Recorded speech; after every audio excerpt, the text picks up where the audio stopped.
नमस्कार किसान भाइयों, कास्ता चैनल में आपका फिर स्वागत है। आज हम बात करेंगे मिर्ची की आगे की बातें। मिर्ची को उसकी नर्सरी तैयार करना, उसको खेत में लगाना, उसकी बातें हमने पिछले एपिसोड में सुनी। अब हम आज मिर्ची में क्या करना उसकी चर्चा करते हैं। सबसे पहली बात, बरसात सब दूर अच्छी चल रही है और जैसा कि आप जानते हैं मिर्ची को कम पानी चाहिए, बूंद बूंद पानी चाहिए, बार बार पानी चाहिए। मगर अभी जो पानी गिरा है ये अब ज़रूरत से ज़्यादा हो रहा है। अगर कोई किसान भाई ऐसे हैं जिन्होंने अभी भी मिट्टी की दो लाइन के बीच में जो जगह है, जिसको वट्टा बोलते हैं, पाटला बोलते हैं, अगर वो गहरा नहीं किया है, पहले किया हुआ अगर गहरा है तो उसके भरोसे मत रहिएगा। जैसे आपको बतर मिलता है, बराफ मिलता है, तो अभी एक बार दो लाइन के बीच में जो कुल्पा बोलते हैं आप लोग, उसमें उसके जो पास है उसमें रस्सी लपेट करके और ज़रा एक हाथ दबा करके ज़रूर निकाल दें दोनों तरफ से। इसके दो फायदे हैं, एक तो पौधों के ऊपर मिट्टी चढ़ जाएगी, दूसरा फ़ायदा यह है कि ये ज़मीन गहरी हो जाएगी। जहाँ जहाँ जड़ का लेवल है मिर्ची का, उस लेवल से पानी को दूर रखने का यही तरीका है कि ये दोनों के बीच की जो गैप है उसको हम थोड़ा सा नीचे बिठा दें, गहरी कर दें। तो इसमें क्या होगा कि अगर पानी बरसात का ज़्यादा होता भी है तो ये गहराई पर चला जाएगा धीरे धीरे। ऊपर जड़ के क्षेत्र में हम चाहते हैं कि थोड़ा बतर की स्थिति बनी रहे। तो जड़ से पानी को दूर रखना है, ये मिर्ची का सबसे बड़ा शत्रु है, पानी की अधिकता होना। ऐसा विशेष बात को हमें यहाँ ध्यान रखना है।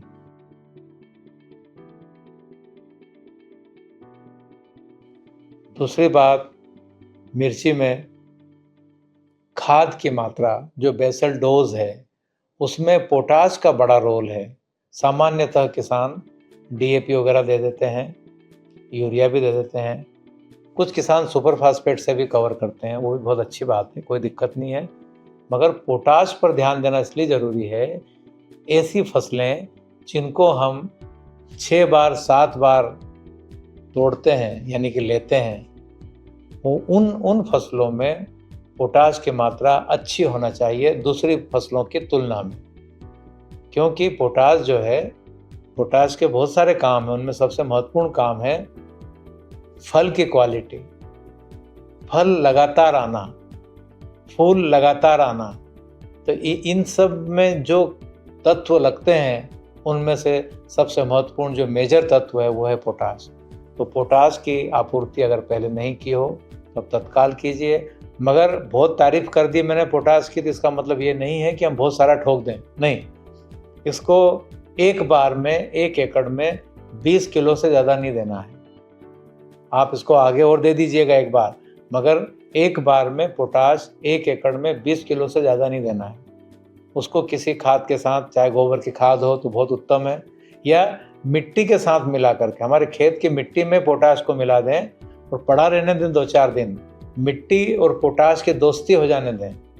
उसके बाद में आप पौधों के पास में दें, इसके रिजल्ट बहुत अच्छे आते हैं। डायरेक्ट पोटाश देने के बजाय या डायरेक्ट कभी यूरिया देने के बजाय कभी इन खादों को हम हमारे उसी खेत की मिट्टी में अगर मिला दें, थोड़ी सी एकदम सूखी मिट्टी भी नहीं हो, उसमें मिला करके हम 2-4 दिन रख देते हैं, ऐसी मिट्टी मिला हुआ पोटाश अगर हम इस समय पौधे के पास में रखेंगे तो ये जल्दी उपलब्ध होता है, क्योंकि मिट्टी से उसका परिचय हो गया, दोस्ती हो गई, और वो लगते ही बराबर हमारे खेत को, हमारी फसलों को, जड़ों को काम में आने लग जाता है। तो मिर्ची में एक और ख़ास बात है, इस समय सबसे ज़्यादा तकलीफ़ वाली बात है कि थ्रिप्स का अटैक ज़बरदस्त होता है। वाइट फ्लाई तो है ही, कपास में दवा छीटी तो ये मिर्ची में आ जाती है। तीसरा जो कीट जो इसको जो ज़्यादा जो भी नुकसान सामान्यतः कर रहा है वो जैसिड है, हरे मच्छर भी है खेत के अंदर। इन सब से बचने के लिए मेरा ऐसा कहना है कि आप बेशक पेस्टिसाइड डालिए। बहुत सारे पेस्टिसाइड उपलब्ध है रस चूसक कीटों के लिए, जैसे एमिडाक्लोप्रिड, थायोमेथाक्साम और इस तरह के कई कीटनाशक हैं। मगर मेरा ऐसा कहना है कि एक बार आप रासायनिक दवा का स्प्रे करें और 8-10 दिन बाद जब आपको वापस ज़रूरत लगे तो फिर एक बार आप नीम के तेल का उपयोग करें।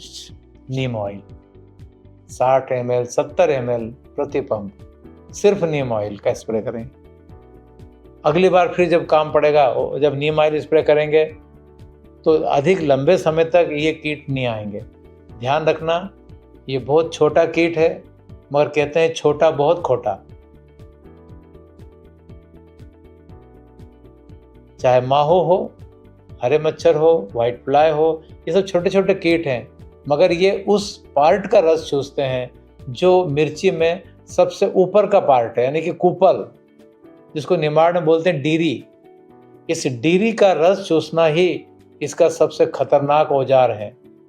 इसका रस चूसने से जो हमारी मिर्ची में अगली जो शाखाएं निकलने वाली है या अगली जो नई पत्तियां निकलने वाली है, या इन पत्तियों में, पत्तियों के कोने पर, पत्तियों के बगल में जो फूल आने की जगह है, ये वहाँ से रस चूसते हैं। तो हम कैसे उम्मीद करें कि इस मिर्ची में बहुत फूल आएंगे? इसलिए स्प्रे करें तो तसल्ली से करें, एक बार केमिकल का, एक बार नीम ऑयल का, एक बार केमिकल, एक बार नीम ऑयल। तो इससे क्या होगा कि आपकी दवा का खर्च कम हो जाएगा, आधा हो जाएगा। और दूसरी बात, सबसे महत्वपूर्ण बात, ये कीट कन्फ्यूज़न हो जाएगा, इनको भ्रम में आ जाएंगे कि ये क्या चक्कर है, क्योंकि ये एमिडा को जानते हैं, क्योंकि इनके बाप दादा भी एमिडा के संपर्क में रहे हैं। इनके समझ लीजिए, इनकी बॉडी में ही एमिडा घुसा हुआ है, क्योंकि इनके बाप दादा को भी हमने उससे मारने की कोशिश की थी। तो बीच में जब हम एक बार नीम ऑयल का स्प्रे करते हैं तो ये कन्फ्यूजन हो जाता है, इनका दिमाग घूम जाता है कि ये क्या चक्कर है। तो या तो ये भाग जाएंगे, क्योंकि उनको समझ नहीं आएगा कि इसका रस चूसना है कि नहीं चूसना। तो थोड़ा सा अपन अब आइडिया से काम करें, बहुत ताकत नहीं लगाएं, दिमाग की ताकत लगाएं। इससे हमारा पेस्टिसाइड का खर्च भी आधा होगा, और जो प्रदूषण जिससे सबसे पहले हम सफरर है, किसान भाई जिस प्रदूषण से परेशान हो रहे हैं, वो उससे भी हम बच पाएंगे। तो थोड़ा इस समय ये ध्यान रखने लायक बात है, और इसको ध्यान रखें, जल भराव की स्थिति मिर्ची को बिल्कुल सहन नहीं होती है। आज अगर सुबह पानी जोरदार गिर गया और अपने खेत में अगर पानी रुका है, तो दोपहर के बाद में आप देखिए मिर्ची के खड़े खड़े पौधे मुरझाना शुरू हो जाएंगे, हरे के हरे पौधे मुरझाना शुरू हो जाएंगे। ये आपको ऐसा लग रहा है कि हमको पानी भरा हुआ नहीं दिख रहा है, भरा हुआ नहीं दिख रहा है, उसकी जड़ों में नमी की अधिकता ये उसके लिए जहर का काम करती है। तो इस समय किसान पूरा जोर लगा दें, पूरा ध्यान इस बात की ओर लगाएं कि मेरे मिर्च के खेत में कहीं भी पानी का रुकने का मौका नहीं आए। और यदि ऐसा मौका आ भी जाता है तो आप कोशिश ये करें कि उनको जल्दी से वापस, निमाड़ में एक शब्द है वापस वળી गया, तो वापस इसको वळने के लिए हम क्या करें? सबसे अच्छी चीज़ है थोड़ा सा यूरिया, थोड़ी सी राख को प्रत्येक पौधे के पास में भुरकाव करें, चाहे कपास हो या मिर्च हो। यदि जल भराव की स्थिति या इस तरह की स्थिति आती है, खड़े पौधे सूखते हैं पानी के कारण, तो पहला काम करें, पौधे के पास में अच्छी मात्रा में राख का भुरकाव कर दें, और थोड़ा उसको ताकत मिल जाए उसके लिए हल्का सा यूरिया डालें, ज़्यादा नहीं डालना यूरिया, नहीं तो फिर वापस ये रस चूसक कीट अट्रैक्ट होंगे।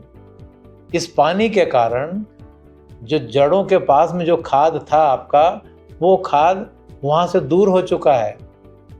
तो अब ये पौधा समझो भूखा हो गया है, तो हम सिर्फ दवा पर ध्यान नहीं दें, अब हम खाद पर भी ध्यान दें।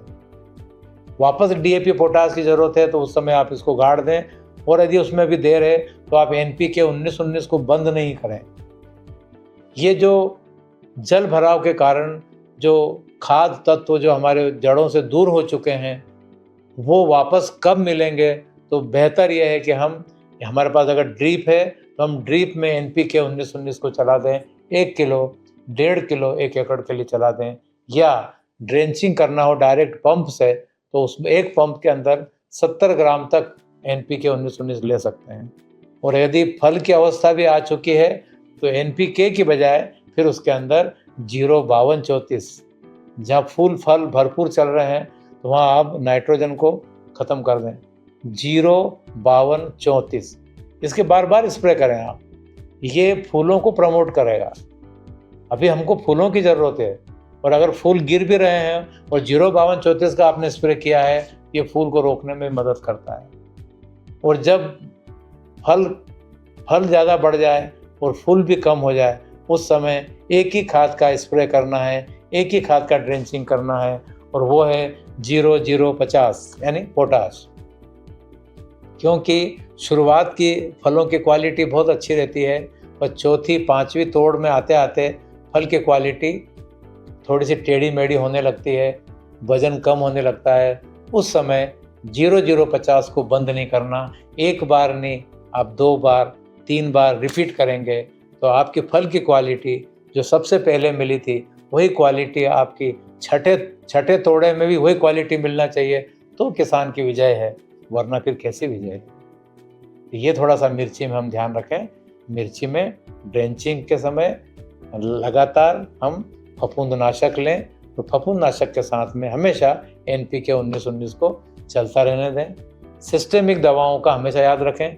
ज़्यादा इल्ली का अटैक मिर्ची में अभी नहीं होगा। मिर्ची में इल्ली का अटैक होता है, वो सफ़ेद जो कीट है जिसको वाइट ग्रब कहते हैं, या आप उसको भोटला भी बोलते हैं निमाड़ में। तो ये जो भोटला कीट है, ये वाइट ग्रब, ये इसका अटैक तब होता है जब बरसात विदा हो जाती है, लगभग सितंबर महीने में इसका अटैक होता है, तो उस समय अपन इसकी बातें ज़रूर करेंगे। फिलहाल आज मिर्ची में क्या करना है ये चर्चा मैंने आपसे की है। किसान भाइयों, ये जानकारी आपको अच्छी लगी होगी, हम उम्मीद करते हैं। बस इसी तरह की नित नई जानकारी के लिए आप हमारे काश्ता YouTube चैनल को फॉलो करें, हमारे से संपर्क में रहें। आपके महत्वपूर्ण सुझावों का भी हम स्वागत करेंगे।